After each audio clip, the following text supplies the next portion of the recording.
You're listening to Sensitive Changemakers. This podcast is created for highly sensitive leaders and is designed to support you to embrace your strengths and gifts so you can feel more confident in your own mind and body and live a life with intention, purpose, and more importantly, joy. I'm your host, Kate Carter, a fellow HSP who has a BA Honours degree in education, is a fully trained and qualified professional coach and NLP practitioner, and has over 17 years of teaching and over 3 years of coaching experience supporting highly sensitive people. I believe that you can do anything you want to in this life, but that sometimes the path forward becomes muddy with self-doubt and fear of failure. It's my mission to help sensitive thought leaders peel away the self-doubt and stories holding them back, for them to see their own beauty and strength so they can increase self-confidence and self-trust through thought and embodiment work and see their path clearly and move forward confidently, living their life with intention and purpose. I would love for you to come and join us. Okay, so I hope you're all well. I hope you're having a wonderful start to the week. And I am excited to share with you about emotions. Now, the reason that I'm doing this is it comes up in every single client session I've ever had. And it goes doubly for highly sensitive people and introverts because we really do feel emotions deeply. And I really want to dig into that with you. I want to guide you through a tool, a technique that you can use to help you when you are feeling reactive, when you are feeling emotionally, like heightened emotion, where you know that it is muddying the waters and stopping you from seeing clearly like the way forward. So the first thing I really want to highlight when we're talking about this is the importance that all emotions are valid. I think, you know, society has us believe that there are certain emotions that are positive and certain emotions that are negative, and that's just not the case. All emotions are valid, all emotions are messages, and I think when you start to see it with curiosity rather than judgment, that really is a huge step in the right direction. Hello Laura, afternoon, thank you so much. I really hope you're having a good one. I know it's miserable weather, but I hope you're having a good day. So the whole idea with emotions is that we can often feel into them too much and allow that to kind of direct our actions and behaviours, or we can deny them and push them down and then they erupt like a volcano. And so either way can be quite dysregulating to our nervous system, and it can lead us to making decisions that we wouldn't necessarily make. And so I really want to, first of all, guide you through what that would look like, what that looks like in real life, and then guide you through a technique that's going to help you to process those emotions quicker. So the first thing is, like I said, all emotions are valid. They are all messages from the body. So if you like to think about your whole being as your brain and your body, which most people do like to separate the two, even though they are all part of one brilliant being, we do often think about the mind and the body as separate, but they do work together really, really well. You know, your brain will send messages to your body and your body will send messages to your brain. But we do have, you know, the brain that holds the thinking part of us, the bit there where we can dream, where we can create goals, where we also can overthink, where we can procrastinate. We've got that thinking part of the brain. We also have the body, and sometimes people forget that the body holds things just as much as the mind does. So an example of this is if you've been through a situation, and it might be a tiny little situation that really bothered you at the time, but looking back wasn't a huge deal, if that makes sense. So I'm thinking of, you know, a friend telling you something that you didn't want to hear, or a teacher telling you off, or a parent saying something that you didn't really want to hear at the time. All of those tiny little things. Brain-wise, you may have kind of stored it or deleted it depending on how important it was to you, and it's kind of moved on a little bit. Even though it's stored it, it's kind of moved on. Your body, however, stored that in your body as well. And if that then creates more examples of a similar situation, so let's say, for example, you learn as a child that showing anger was not safe. You weren't allowed to show anger. You were told that it was selfish or that you were wrong. And so you learnt to push that anger down. So whenever it Whenever you felt anger, you felt this isn't safe for me to feel, this isn't right for me to feel, I'm not allowed to feel this, I'm going to push it down, push it down.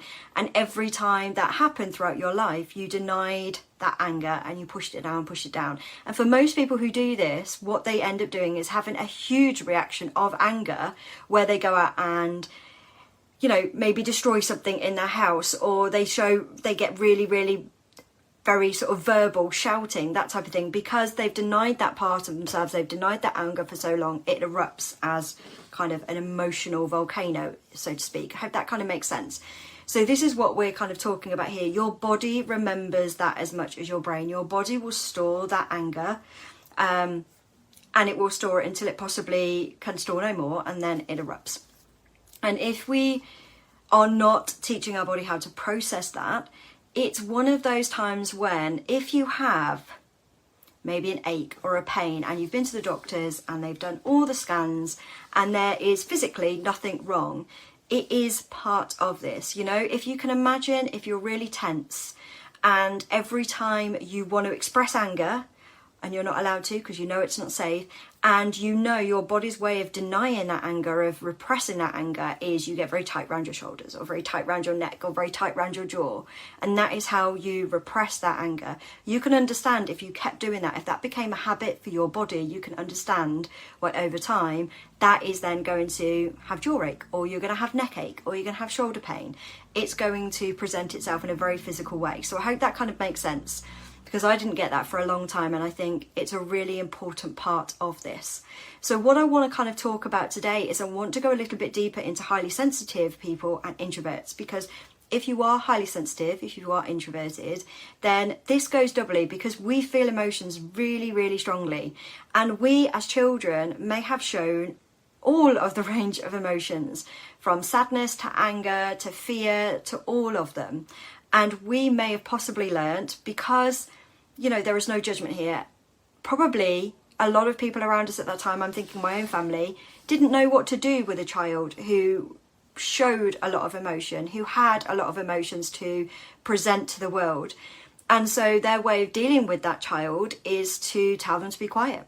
Tell them, you know, everything's okay, just be quiet. Everything's okay, stop crying. Everything's okay, stop being angry. You can understand why somebody who is highly sensitive, who feels so much, has been told that's not okay. And it doesn't need to be verbally said, like a parent telling us, you know, that it's not okay for you to be angry, even though that might be the case. It is like, it's an unwritten message that you've picked up, you know, by the way that your parents or your caregivers have acted around you, you've taken it as it's not safe. And so for highly sensitive people, yeah, Laura, The Body Keeps the Score, it's such a good book if nobody's read it. And so for highly sensitive people, when you're feeling these emotions, and we've learned that they're not safe or we're not allowed to feel them, it's so common for highly sensitive people to have denied their emotions. So it sounds ironic, because on one hand I'm saying highly sensitive people feel emotions very deeply, and on the other hand I'm saying but we deny them, and we deny them because we've learned it's not safe. And so you've got this wealth of emotion inside of us that we've learned not to express, not to share. And that's what I really want to dig into today, because that denying of emotions, that denial of how we're feeling, really does impact on our behaviours and actions without us realising. So you can understand if we indulge our emotions, which is the other side of the scale. As if you've watched me at any time, you know that I love scales. Everything's a scale. You know, we're all on there somewhere. If we indulge our emotions, this is when we've never really been told to find a neutral point, where we may have, on the flip side of things, been always allowed to show our anger and emotions, and that's how we get our own way. That's what we do to get what we want, is we show our anger, we show our frustration, etc. Those are two polar opposites, aren't they? We're either, you know, taught to deny them and push them down, or we're taught to indulge them because that's how we get what we want.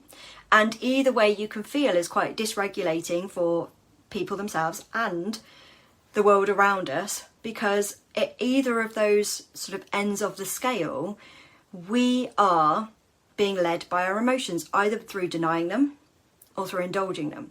And as a result, we're never really in a neutral position in order to make decisions or to take actions or to direct our behaviour to something that's going to be constructive for us, something that's going to be supportive for us. So say, for example, you've got a really, and I'm going to use me as an example here because I think I'm just just a great example, and not necessarily in a really positive way, but hopefully you'll see what I mean. So starting a business for me in 2018 with the idea of a business didn't really, as you know, most of you didn't start making money in 2000 until 2020. I had no clue what I was doing to start off with. I just knew that I had this dream and this goal and this idea, and I kind of navigated my way through for those first 2 years. But as I was doing that, I also didn't realise I was highly sensitive at all, knew that I was introverted, but didn't really think that played a role in anything I did. I very much found it was a weakness. That's what I thought at that time. Like, it's a weakness, it's just something I've got to push through, I've just got to deal with it. And my emotional response was completely just squiffy, for a better word, in the nicest possible way. And again, no judgment here, because I'm so grateful for past Kate. But I had, obviously, due to my experiences of panic attacks, my emotional responses, my emotional resilience was just completely squiffy. And what I mean by this is I went through both polar opposites. So I would go through times where I would deny my emotions to the extreme, where I would just go almost like emotionless, like a robot. Like, no, I'm fine, everything's fine, don't worry about it.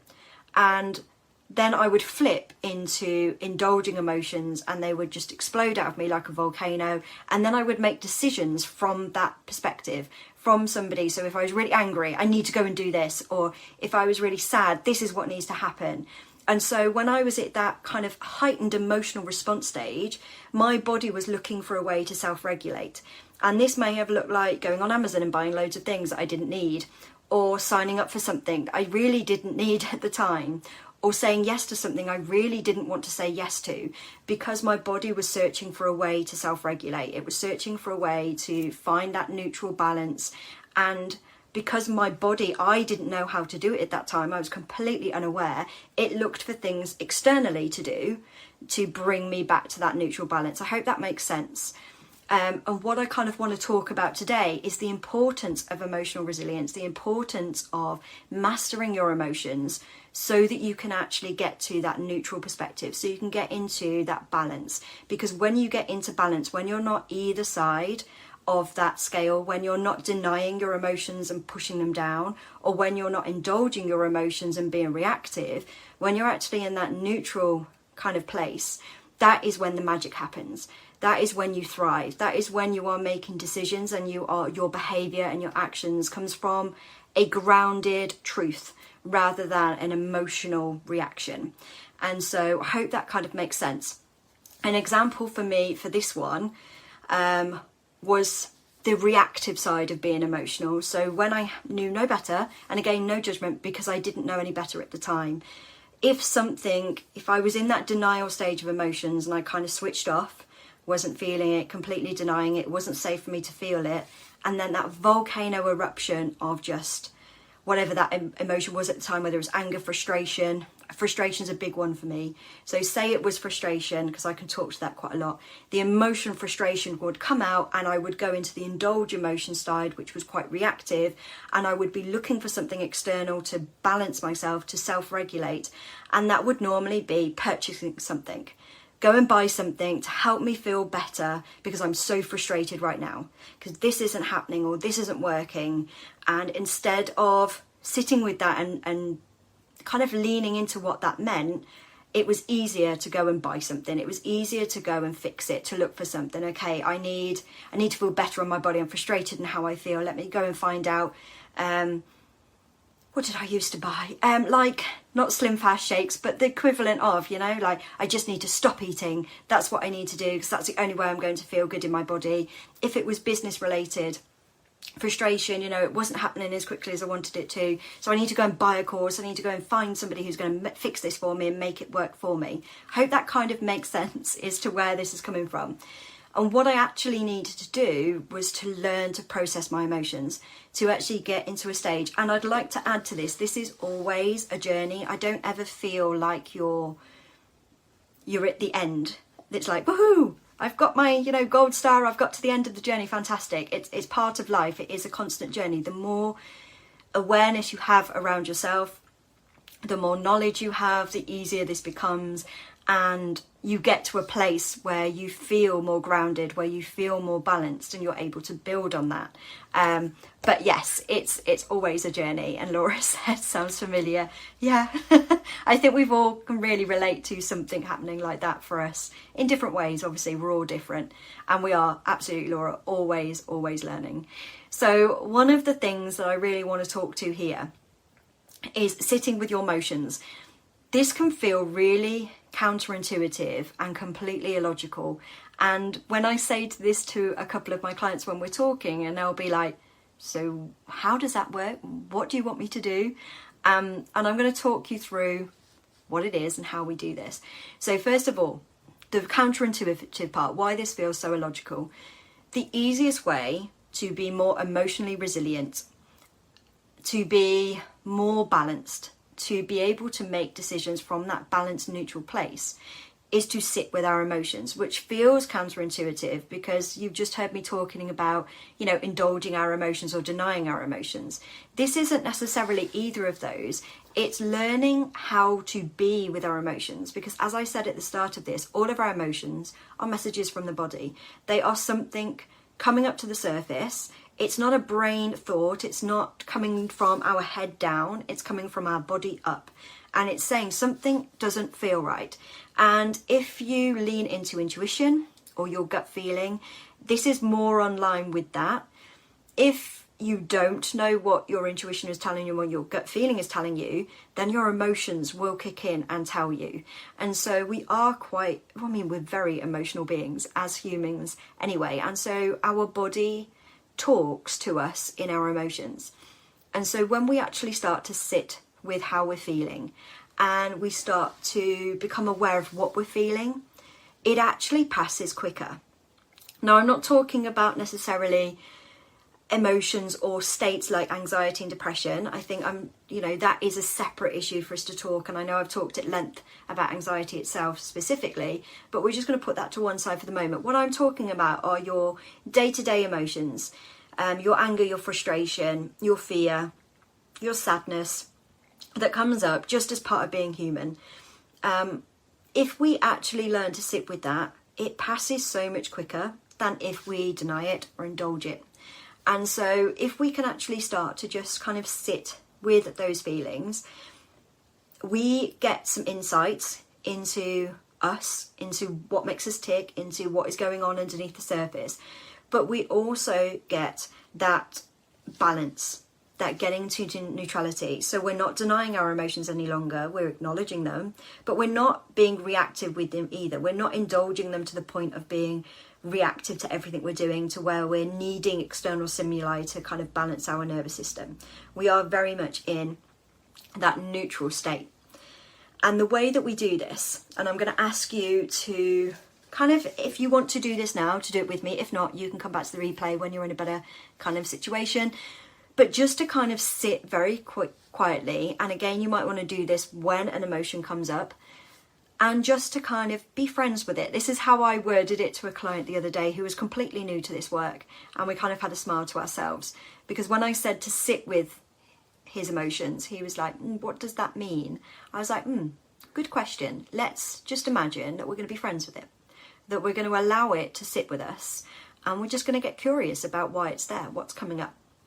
So most important part of this is there is no judgment. It is just curiosity. It's almost like an experiment. It's a playful experiment. It's nothing, there's nothing blame-worthy there, if that makes sense. It is very much sitting and just feeling it in.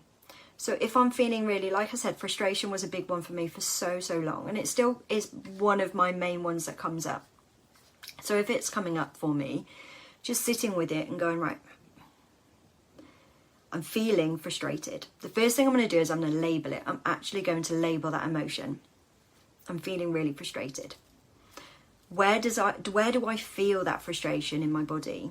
I might feel it in my chest, in my shoulders, in my stomach, might even feel it in my legs, wherever. There's no wrong answer to this. Wherever you're feeling that frustration in your body, and kind of just sitting with that feeling. And then I'm just going to get curious. I'm just going to ask it a few questions as though it could talk to me. What does that emotion, what does that frustration want to tell me? What does it want to get off its chest? Why is it there? What does it want to say? And it might say, I really don't feel this is going to happen. I really get frustrated because I want to be further. I have big dreams. I want to be further than where I am. I don't want to feel this way anymore and it won't go away. Whatever comes up for you. Again, there is no right or wrong answer. And you might want to write these down. If you've got a notepad next to you, you might just want to make a few notes of what comes up for you. And again, some of this might take a little bit longer. You might want to sit with these for longer than we are in this masterclass. But once you've done that, once you've kind of just got curious, can I allow myself to feel this without any judgment? What's coming up for me? What does it want to say? What does it want to get off its chest?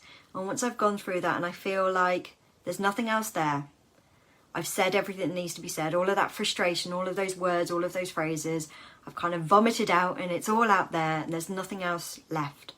Then I'm going to do some deep breathing. And the reason we do this is because it helps our body to rebalance. It helps us to activate the parasympathetic nervous system, which is always a good idea for us, especially if we've been using the sympathetic nervous system, which was more of that fight or flight response. We are going to do some deep breathing from our abdominal. So this, again, if nobody's ever done this before, I always put one hand on my chest and one hand on my kind of belly button or just below my belly button. And when you're doing this, when you're breathing in, you want your belly button to expand, or just below your belly button to expand, and you want your chest to stay still. And then you want to breathe out. Now, if you're releasing an emotion, you might want to do a lion's breath, which is based from yoga. And this is where you breathe in using your abdominals. So you're going to breathe in, expand that belly. And then when you're breathing out, you literally go, and you stick your tongue out and you just allow all of that emotion, frustration, anger, sadness, whatever it was, just to let it go. Don't have to do anything with it. We don't have to fix it. We're just letting it go.